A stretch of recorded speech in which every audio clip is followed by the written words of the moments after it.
KPEL News Time is 7:40. This is Acadiana's Morning News. Brandon Como, Bernadette Lee here in studio with you. And we continue our series of 5 questions with the leading candidates for the U.S. Senate, 3rd and 4th Congressional Districts, and the Louisiana Supreme Court. And right now we are joined by U.S. Senate candidate Rob Maness. Colonel Maness, thank you so much for taking the time to talk with us this morning. Hey, good morning, Brandon. Appreciate y'all having me on. All right. Now, we will ask you the same 5 questions that we ask the other U.S. Senate candidates. Your first question is, it's 2 of them in one. What differentiates you from your challengers, and what would you do differently, if anything, than current U.S. Senator David Vitter? Well, my challengers is, and the same thing with David Vitter really is, I have a 32-and-a-half-year leadership track that I served in the U.S. Air Force in the real world and had to make critical decisions on life and death decisions and recommendations to people like the President of the United States, the Chairman of the Joint Chiefs, and the Secretary of Defense. And that's probably the main thing that differentiates me from the other candidates. As far as David Vitter goes, well, number one, you won't find my number in anybody's black book. That's for dang sure. Mr. Vitter has been a good conservative voting senator for Louisiana, has worked hard for Louisiana and his Senate seat, and he is going out with a very solid conservative record. But I see myself as more of a leader, someone that's capable of bringing people together to get things done, to do things like repeal Obamacare, get the nation's defenses back on track, get our foreign policy back on track. And that's where my skills as a leader in the U.S. Air Force and in the energy business will come through the most. And I'm a constitutionalist, and I wouldn't describe Senator Vitter as a constitutionalist in the same vein as like a Rand Paul, who has endorsed me in this campaign, or a Mike Lee. So I think those are the biggest things that differentiate us. Let's now get to our second topic, and it is the oil industry. With the oil industry in turmoil here in Louisiana, how will you work to restore jobs and the industry as a whole? Well, Brandon, we've got to get energy independent, and Mr. Trump has taken a page out of my proposals to do that. I propose that we achieve energy independence within 5 years. That will have a tremendous positive and prosperous impact on the state of Louisiana, and we need to follow the plan that both he and I have laid out to continue to do the things that need to be done to get those export markets opened back up as quickly as possible. Get our regulation decreased on the oil and gas industry as much as possible so that we're not crushing the ability of the small and medium-sized companies to create those jobs as good, long-term paying jobs, and so that we are no longer beholden to places like Saudi Arabia or Iran, which both have enemies of the United States of America within them that fight against us even today viciously, and that will take care of that business. Our third question, Mr. Maness, has to do with basically your first month in office. If elected to the U.S. Senate, what would your first month in office look like, or your first order of business? What do you think that would be? Well, look, the first priority of the United States federal government is to defend this nation. And if you haven't looked around, we're weaker than we've been in my lifetime. I served for over 30 years, as I mentioned, in the military. We're not leading in the world, and the world's on fire. We've had more than 50 Americans killed on the United States soil by our enemy, which is Islamic jihadism, that's defined mostly today in the form of the Islamic State, which has been created by the power vacuums left by our unnecessary interventions in places like Libya, and our weakness in our leadership and desire to want to make friends with Iran, which is the absolute worst thing that we should do. So that's the number one priority of any federal servant is to do that. But at the same time, simultaneously, in order to do that, you've got to have a good economy. And we're $20 trillion in the national debt. I will never vote for a debt ceiling increase. I will not vote for a continuing resolution budget bill like my 2 congressional opponents just recently did, giving President Obama once again and the Democratic Party all of their strategic priorities and giving us a lame duck session this year, which is very, very dangerous, especially in a presidential year, because then the snake politicians go out and do whatever they want. So we've got to get those two things done, and I've got a plan to tackle the economy versus balance the budget by supporting the penny plan, and then fight for a constitutional amendment for budget balancing in the Constitution itself.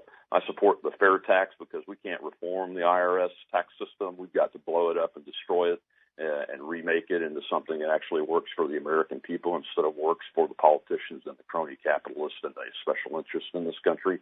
And the fair tax accomplishes that. Plus, it will increase production and increase the ability of corporations to come home and recreate those manufacturing jobs that we basically run off through our inept government policies over the years. Also, we need to tackle regulation.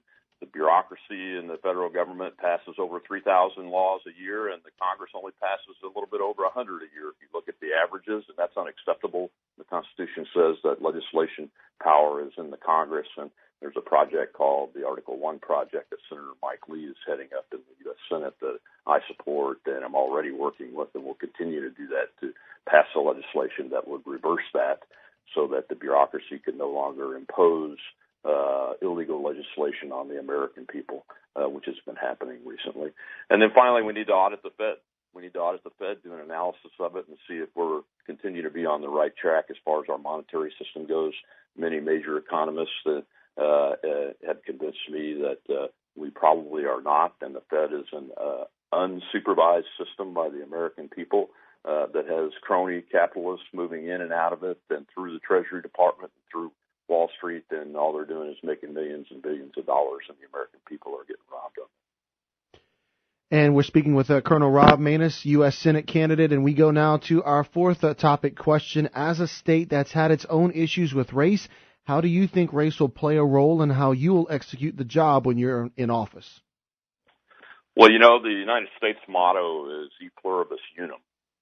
And I think all Americans believe in that, and they don't believe in these policies, tactics, and strategies of dividing us by race or by gender or by orientation or by religion, and that we all want to be able to live up to that motto because, as one, we're strong. Divided, we fall. And that's going to be my approach, is to try to change policy so that we don't practice division, but also change policy that helps people instead of hurts people. An example of that is we have welfare policies that encourage unwed mothership and also have a very drastic effect on incarceration rates in certain parts of our society. We need to fix those. We need to do criminal justice reform because there is an imbalance in the criminal justice system that hurts certain segments of our society more than others, and it's destroying American families. And American politicians and elected officials should be most of all about making sure American families are able to thrive and grow and be prosperous and have freedom. And that's what my goal is going to be. And unfortunately, we're in a society today that's really bad. The division practiced by this current president and the Democrat Party, and some on the Republican Party too, in independence, is just really unacceptable. I don't stand for that. I never stood for that when I was a commander. The 3 times I was privileged to command in the United States Air Force, I didn't stand for that type of either discrimination or any kind of policy that hurt families when I was at the Entergy Corporation as a director of safety and technical training, and I won't stand for it, and I will fight against it and try to re-implement policies that work for American families and bring us together and unite us as opposed to dividing us, and we've got to stop that practice and move forward. Rob Maness is joining us, one of the candidates for U.S. Senate. Our fifth question, and we're actually going to add a sixth question here in a minute, but the fifth question has to do with any misperception that, a misperception that might be out there about you or what you might see as your biggest flaw. We like to kind of throw that out there. Do people have something wrong about you, or do you think you have a flaw that you'd want to share? What do you think? Well, first of all, I think the media has painted me as some kind of right-wing extremist, but I'm the most vetted candidate in this race and have the most credibility. I've lived a life of honor, integrity, and leadership all of my life, and tried to set the right example for that. I'm an American. I see myself in the middle. I see myself as somebody that can bring people together because I've actually done that in real life, hundreds of big egos. And I think that's what the biggest misperception of it there is about me. But as far as weaknesses goes, I'll tell you, my wife says I'm stubborn as a mule. And she's right. I am stubborn as a mule. And the guys from the establishment and the Fleming campaign and team, their supporters that tried to bribe me and threaten me to make me get out of the race last Monday. They found out that I'm not really an ambitious politician. I'm just an American that's concerned about my country, and I'm trying to save it because this isn't about me. I just feel I have the skill sets and the professional knowledge and the desire and the passion for the Constitution of the United States that makes me the best person for the job, man or woman, in this race out of all 24 candidates. And I think they learned that the hard way because I'm about to go in about an hour and file that criminal complaint that we would file. That was question number 6. A crime was committed. I have the law sitting right in front of me, and they should have researched that long before they came in and tried to do that. And we have witnesses and pictures and those kind of things. So, wow. Oh, that was question 6. Yeah, that's what we wanted to ask you about, is what ended up coming out about that. Oh, and speaking of another topic, are you going to do, because I just thought about this too, you were not part of that debate the other night for the Senate candidates. Do you plan to do anything about that? Well, we did do something. We did do something about that.